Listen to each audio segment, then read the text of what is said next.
Welcome to the Baseball Insiders. I am Adam Weinrib, and I love to do podcasts as long as Restream and its connection issues let me. I'm here alongside Fansided's MLB Insider Robert Murray, as always, and we have a lot to talk about, and I sure do hope we get to talk about it. The San Francisco Giants getting a contract negotiation to the finish line thanks to Buster Posey. Giants doing a better job of salesmanship moving forward. What does this mean for Farhan, Zaidi, and his future in San Francisco? Plus, the Pirates running it back. Garrett Cole throwing up the four fingers to Rafael, but at the wrong time.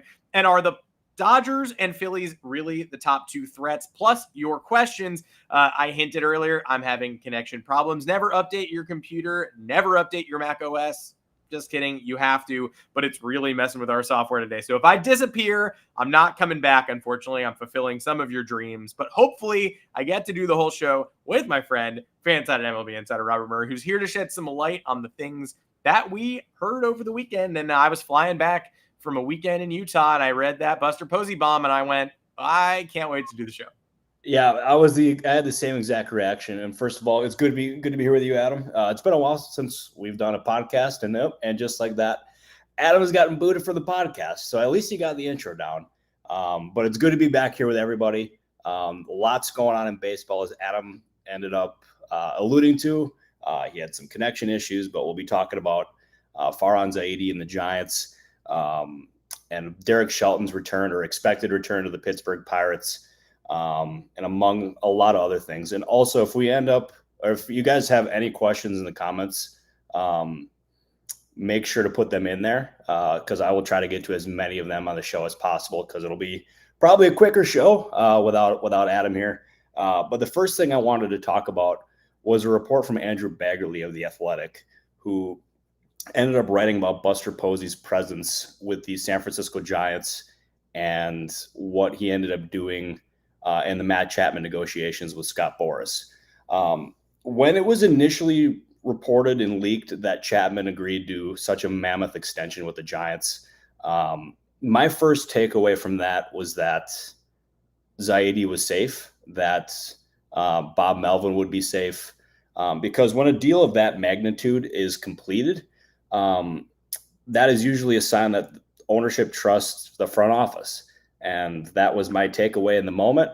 And then Andrew Baggerly ended up dropping the bomb that Posey was firmly involved in negotiations, was a key reason why it got done, and that the front office was actually frustrated by the lack of progress or the lack of urgency in getting a deal done and extending Chapman, because they viewed signing Chapman as a slam dunk, like a no-brainer. So to me, once you end up having it get out that Posey was firmly involved in negotiations and that they were frustrated by the lack of progress, to me, that indicates that they don't trust Farhan Zaidi and that a change should be made.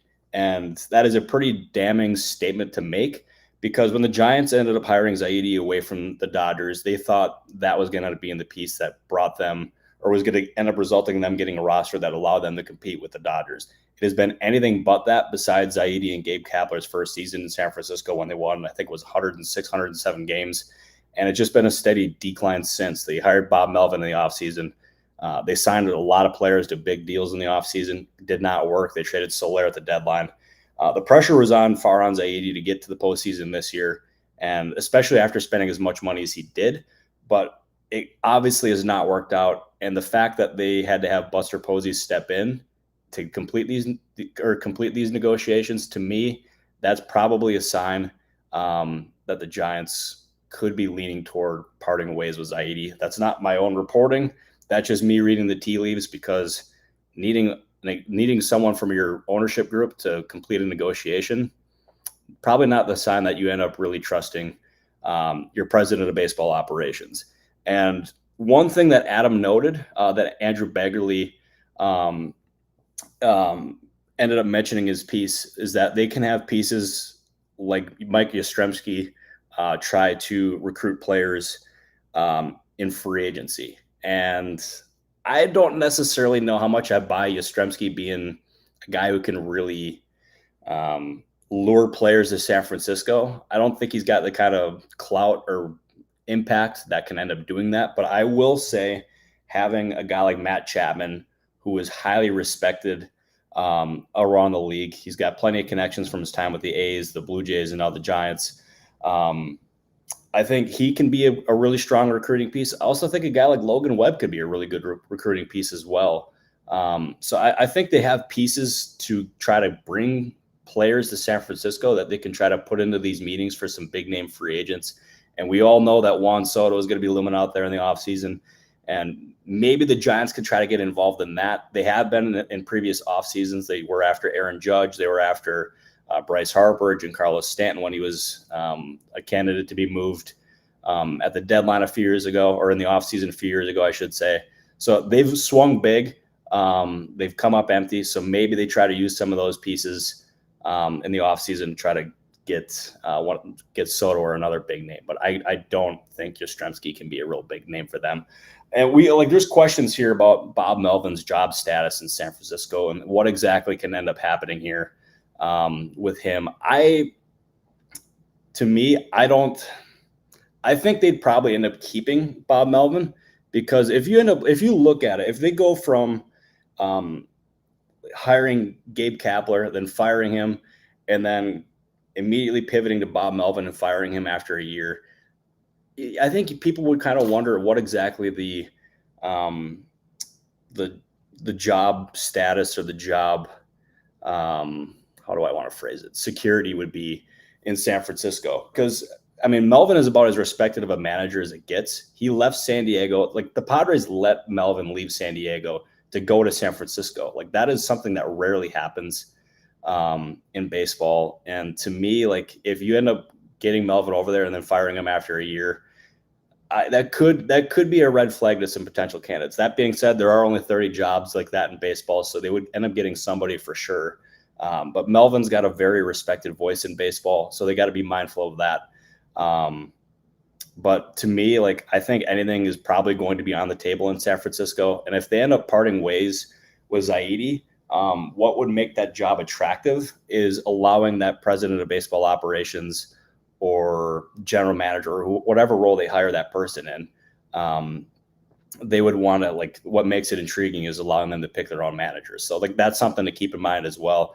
Isaiah, I see your comment there about Bob Melvin not being respected, like, not even close. I can tell you you're not even close on that one. All due respect. Melvin is very respected. He's highly regarded around baseball by players, other coaches, you name it. He's had a tough recent run here with the Padres and Giants. But his voice is very respected, and I mean, it's been a tough year in San Francisco. So you wonder how much longer he's going to want to do this. He's getting up there in age for sure. So I think that's also something we got to keep in mind as well.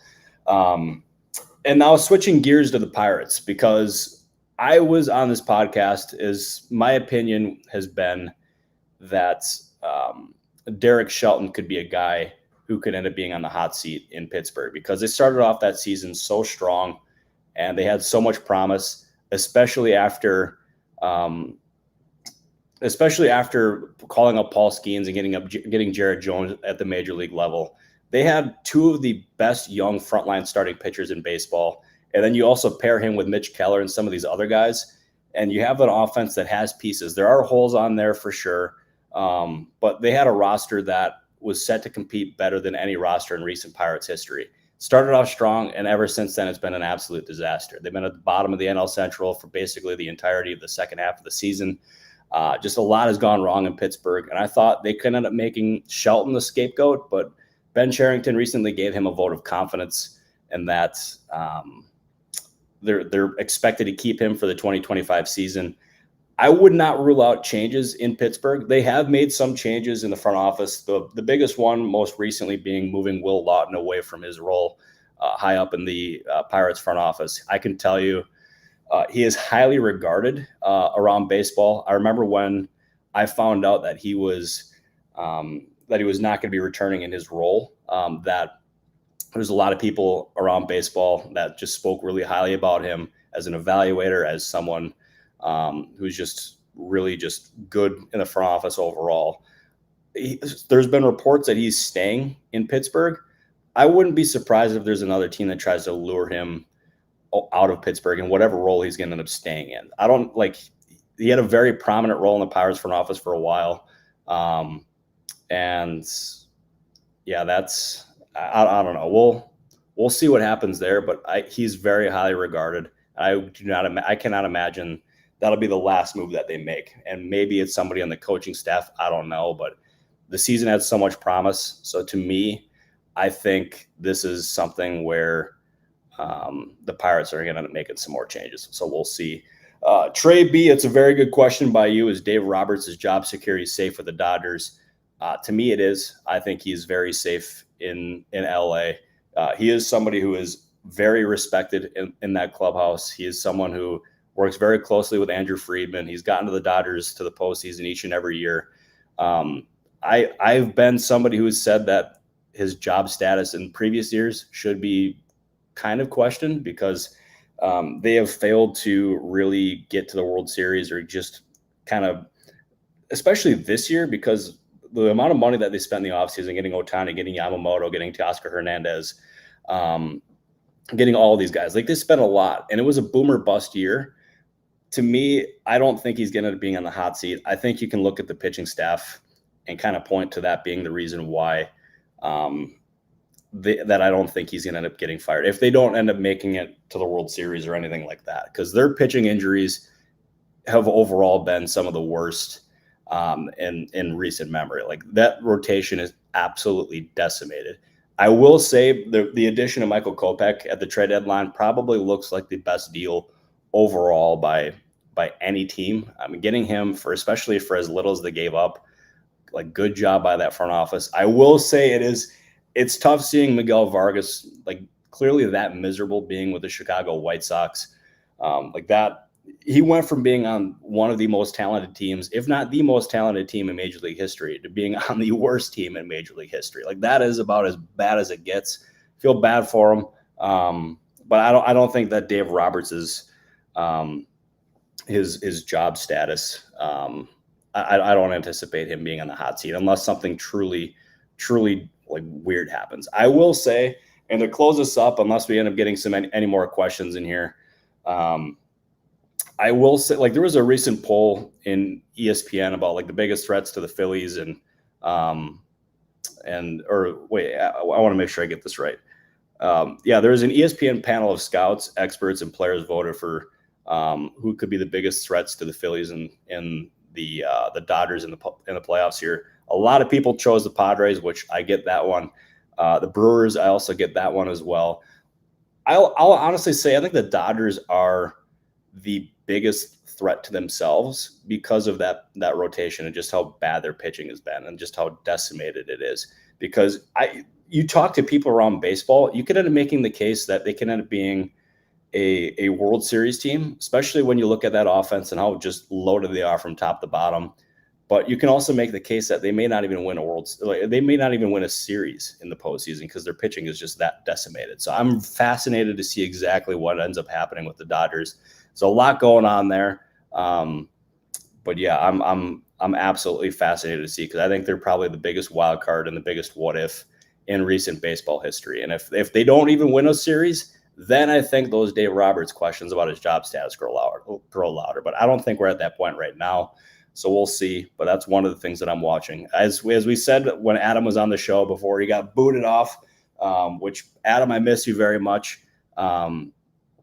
It was going to be a shorter show if Adam wasn't on here. So I'm about to close out right now. I do appreciate everyone who tuned in and watched the solo podcast today. This is a very different thing for me. I was prepared, though, because Adam and our lovely producer, Joanne, warned me that the connection could break for Adam at any second. He got through the intro, and now here I am.